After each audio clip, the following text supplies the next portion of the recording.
Hello बच्चों, आज हम नाइन्थ मैथ का चैप्टर नंबर 4 करेंगे, जिसका नाम है linear equations in two variables. अब linear equation in two variable की बात चल रही है। हमने linear equation in one variable तो पढ़ा है ना बेटा।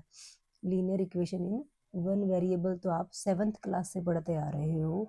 जैसे कि x+2 = 3 है, तो इसमें ये लीनियर इक्वेशन है ना। अब इक्वेशन और पोलिनोमियल का डिफरेंस भी पता होगा ना आपको। अगर इक्वल में कुछ ना हो तो ये पोलिनोमियल है x+2, और इक्वल में कुछ आ गया, इक्वेशन से इक्वल से इक्वेशन बना है, तो अगर इक्वल में कुछ है तो वो इक्वेशन बन जाती है, अगर वैसे x+2 लिखा हुआ है तो वो पोलिनोमियल बन जाता है बेटा। ठीक है, तो पोलिनोमियल का और इक्वेशन का डिफरेंस तो समझ में आ गया।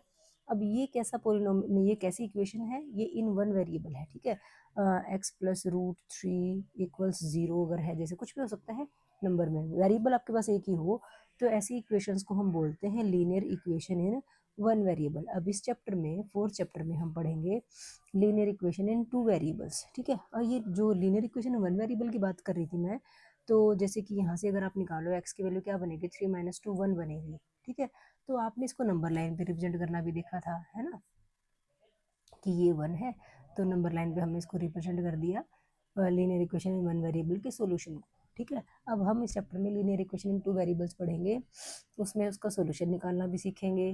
ठीक है, जैसे हमने यहाँ पे सीखा था भी उसके कितने सॉल्यूशन हो सकते हैं, किस ढंग से हो सकते हैं, कार्टेशियन प्लेन के ऊपर उसका सॉल्यूशन कैसे निकलेगा, उसका सॉल्यूशन यूनिक, इसका सॉल्यूशन तो यूनिक है। x+2 = 3 था, यहाँ पे x की वैल्यू क्या निकल के आई, एक ही निकल के आई, तो हम इसको बोलते हैं यूनिक सॉल्यूशन, कि सिर्फ एक ही सॉल्यूशन है। ठीक है, तो हम अब टू वेरिएबल्स की जब हम बात करेंगे तो वहाँ पे हम देखेंगे कि इक्वेशन के यूनिक सॉल्यूशन होंगे या नहीं होंगे, उसको नंबर लाइन पे कैसे रिप्रेजेंट करेंगे। ठीक है, अब देखो, जैसे अगर हम कहें कि भाई सचिन प्लस धोनी दोनों ने मिलके 180 रन बनाए क्रिकेट के मैच में, तो हम लेट कर लेते कि सचिन ने x रन बनाए होंगे, धोनी ने y रन बनाए होंगे, इजिकल टू कितना आ जाएगा 180। तो देखो यहाँ पे वेरिएबल्स कितने हैं, दिख रहे हैं आपको वेरिएबल्स x और ये वेरिएबल y, तो यहाँ पे कितनी वेरिएबल्स हैं भाई, 2 वेरिएबल्स हैं। ठीक है, अब क्या ये लीनियर इक्वेशन है, हमने लीनियर क्वाड्रेटिक क्यूबिक पोलिनोमियल पढ़े थे ना। लीनियर मीन्स जहाँ पे हाईएस्ट पावर 1 हो, डिग्री ऑफ द पोलिनोमियल 1 हो, डिग्री ऑफ इक्वेशन 1 हो, तो इसकी पावर भी 1 है, इसकी पावर भी 1 है, डिग्री तो 1 ही है ना, तो मतलब ये क्या होगी, लीनियर। अब ये पोलिनोमियल है या इक्वेशन है, इक्वल में कुछ दे रखा है तो इट मीन्स ये क्या है, इक्वेशन है। ठीक है, तो इस ढंग से x+y = समथिंग कुछ भी है, तो इनको हम बोलते हैं linear equations in two variables. बात समझ में आ गई बेटा कि लीनियर इक्वेशन कैसी होती है और टू वेरिएबल में है तो कैसी होती है। अब linear equation in two variable की अगर हम स्टैंडर्ड फॉर्म की बात करें कि किस ढंग से एक्चुअल में होती है हमारे पास लीनियर इक्वेशन, तो हम ये कह सकते हैं ax + by + c = 0। इस फॉर्म में हमारे पास स्टैंडर्ड फॉर्म होती है किसी भी linear equation in two variables की, जिसमें आप ये कह सकते हो a b और c जो हैं वो रियल नंबर्स होते हैं भाई। ठीक है, और जो हमारे और रियल नंबर भी होते हैं, लेकिन ए और बी जो है वो ≠0 भी होने चाहिए, क्योंकि इनमें से अगर एक भी 0 हो गया तो वेरिएबल ही खत्म हो गया ना वहाँ से, तो वो टू वेरिएबल में तो रहेगी नहीं। ए और बी 0 तो होने नहीं चाहिए, वैसे उनको छोड़ के कोई भी रियल नंबर अगर है तो हमारे पास ये ऐसी इक्वेशन को हम बोलते हैं लीनियर इक्वेशन। ठीक है, अब ये लीनियर इक्वेशन तो हमने बना दी, अब इसके सॉल्यूशंस की बात करते हैं कि इसके सॉल्यूशंस कितने निकल सकते हैं। ठीक है, सॉल्यूशन वाला टॉपिक हमारा नेक्स्ट एक्सरसाइज का है बेटा। तो सिर्फ हमने यहाँ पे स्टैंडर्ड फॉर्म की ही बात की कि लीनियर इक्वेशन कैसे बनती है और उसकी स्टैंडर्ड फॉर्म कैसे होती है। ठीक है, ax + by + c = 0, equal to में आप 0 रखोगे, कांस्टेंट पार्ट जो होगा उसको आपके वेरिएबल्स के पास ही रखोगे, तो वो आपकी स्टैंडर्ड फॉर्म होगी। ठीक है, तो हमारा इंट्रोडक्शन पार्ट कंप्लीट हो जाता है, अब हम एक्सरसाइज करते हैं। ठीक है, तो बेटा फर्स्ट क्वेश्चन में क्या कहा गया एक्सरसाइज 4.1 के, the cost of a notebook is twice the cost of a pen. Notebook की कॉस्ट जो है पेन की दुगनी है, ट्वाइस है, तो write a linear equation in two variables to represent the statement.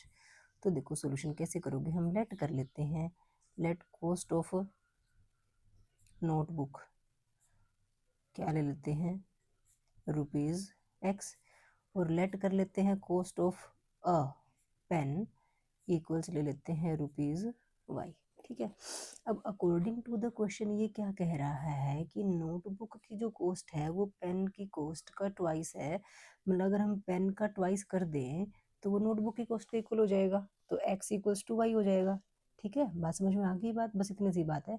कह रहा है कि linear equation in two variable के फॉर्म में रिप्रेजेंट करो, तो हम एक्स वाई सबको एक तरफ रख लेते हैं ना, x टू वाई यहाँ के क्या हो गया माइनस टू वाई इक्वल क्या रह जाएगा 0, तो x minus two y equal 0, हमारे पास linear equation in two variables आ जाएगी। ठीक है, सेकंड क्वेश्चन देखो, express the following linear equations in the form ax plus b y plus c equal 0, और इंडिकेट करनी है values of a b and c in each case. ठीक है, तो फर्स्ट पार्ट में देखो क्या दिया हुआ है, 2x प्लस 3y इक्वल्स 9.35, 5 के ऊपर बार है।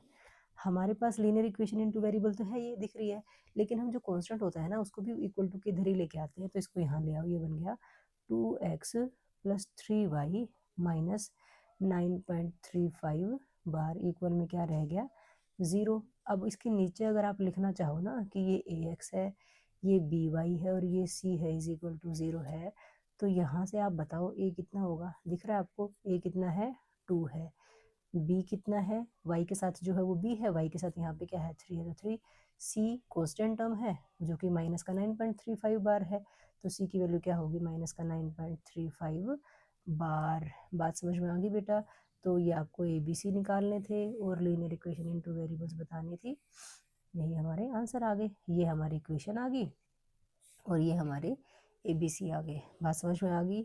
सेकंड पार्ट देखो क्या कहा गया है, x minus y by 5 minus 10 equals 0। ठीक है, अब हमारी जो इक्वेशन होती है वो कैसे होती है, लीनियर इक्वेशन की बात अगर हम करें वो होती है a x plus b y plus c is equal to 0। ठीक है, तो ये तो वैसी फॉर्म में तो बिल्कुल दे रखी है, तो यहाँ से सिर्फ आप ए बता सकते हो, ए बी सी। ए जो है एक्स के साथ वाली वैल्यू है, यहाँ पे एक्स का तो कुछ नहीं, तो क्या है 1 है, तो ए की वैल्यू कितनी आ गई 1। वाई के साथ जो होती है टर्म वो उसको बी बोलते, तो यहाँ पे वाई के साथ क्या है माइनस का 1/5 है बेटा, ध्यान रखना इस बात का। तो वाई की वैल्यू कितनी आ गई, नहीं वाई नहीं आएगा, यहाँ पे बी आएगा। ठीक है, क्या आएगा ये बी आएगा, बी की वैल्यू कितनी आ गई -1/5, और सी जो होता है कांस्टेंट जो कि सी कितना है माइनस का 10, तो सी की वैल्यू आ गई हमारे पास माइनस का 10, ये आंसर आ गया बेटा। क्लियर है बात। अब थर्ड पार्ट देखो, थर्ड पार्ट में क्या दिया गया है, माइनस का 2x है प्लस 3y है इक्वल 6 है। हमारी लीनियर इक्वेशन में कांस्टेंट इधर होता है, तो इसको यहाँ ले आओ, इधर लिख लूँ मैं, ये बन गया माइनस का 2x प्लस 3y माइनस का 6 इक्वल 0। ठीक है, जो कि क्या है ये ax plus b y plus c की फॉर्म है ना, तो बताओ मुझे यहाँ से a कितना है, बताओ शाबाश, a की वैल्यू कितनी है माइनस का 2, b की वैल्यू कितनी है 3 और c की वैल्यू कितनी है माइनस का 6, तो हमारे पास a b और c तीनों की वैल्यूज आ गई। क्लियर है बेटा। फोर्थ पार्ट देख लो आपका, फोर्थ पार्ट में क्या दिया हुआ है, x इक्वल्स 3y दे रखा है, तो हम x के पास ही लेके आएंगे 3y को, तो ये बना x minus 3y equal to में कुछ भी नहीं बचा, क्या बचा 0 बचा। अब लीनियर इक्वेशन इनटू वेरिएबल कैसी फॉर्म में होती है, स्टैंडर्ड फॉर्म लिख लेते हैं ax plus b y plus c is equal to 0।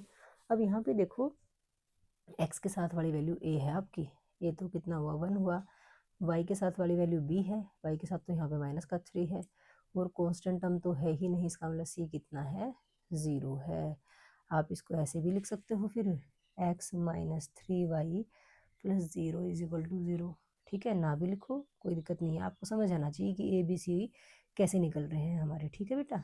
Fifth part में देखो आपको क्या दिया हुआ, 2x इक्वल्स -5 दे रखा है, और स्टैंडर्ड फॉर्म हमारे पास क्या होती है, ax plus b y plus c is equal to 0 होती है, इसके अकॉर्डिंग करो इसको, 2x माइनस का 5y यहाँ के क्या हो जाएगा प्लस का 5y, और कांस्टेंट भी लिखना है तो कांस्टेंट है नहीं, तो कांस्टेंट क्या कर देते हैं 0 इज इक्वल टू में कितना आ गया 0 आ गया। बात समझ में आ गई बेटा। अब बताओ यहाँ से a कितना है, a जो x के साथ वाली वैल्यू है वो 2 है, b कितना है 5 है, और कॉन्स्टेंट टर्म तो है ही नहीं 0 है। ठीक है, अंडरस्टूड है।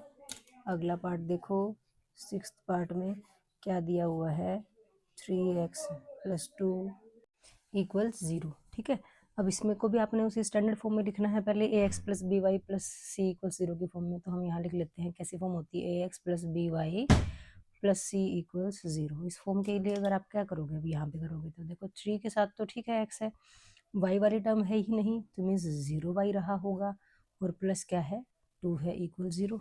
ये आ गया हमारे पास, स्टैंडर्ड फॉर्म तो ये बन गई बेटा। अब हमें इसमें क्या बताना है, हमें इसमें ए बी और सी बताने हैं। देखो अब ए कितना है बताओ, ए 3 है, एक्स के साथ का जो कोफिशिएंट है, एक्स का जो गुणा में अंक है वो ए है, बी के साथ जो गुणा में अंक है, वाई के साथ जो गुणा में अंक है वो बी है। तो यहाँ पे वाई का तो गुणा में कुछ नहीं था, वाई था ही नहीं ना, तो वाई 0 है, और सी कितना है 2 है। तो ये कोफिशिएंट्स कह सकते हो आप एक्स और वाई के, और साथ में कॉन्स्टेंट टर्म। ठीक है बेटा। हाँ, 7th पार्ट देखो क्या कहा गया है। 7th पार्ट में दिया गया है y माइनस 2 इक्वल्स 0। अब स्टैंडर्ड फॉर्म क्या होती है हमारी linear equation in two variable की, a x plus b y plus c equals 0। अगर इसके अकॉर्डिंग हम इस इक्वेशन को लिखना चाहें तो कैसे लिखेंगे, x है क्या, नहीं है जी, तो इसमें इट मीन 0x है, y है, प्लस का y है ना, तो प्लस y के साथ कुछ नहीं तो 1 तो है ना, 1 इंटू वाई है, और माइनस का 2 है इक्वल्स कितना आ गया 0। अब इसको देख के आप बता पाओगे ना बेटा आराम से, ए कितना है 0 है, बी कितना है 1 है, और सी कितना है बेटा माइनस का 2 है। तो ए बी और सी तीनों की वैल्यूज निकाल दी हमने।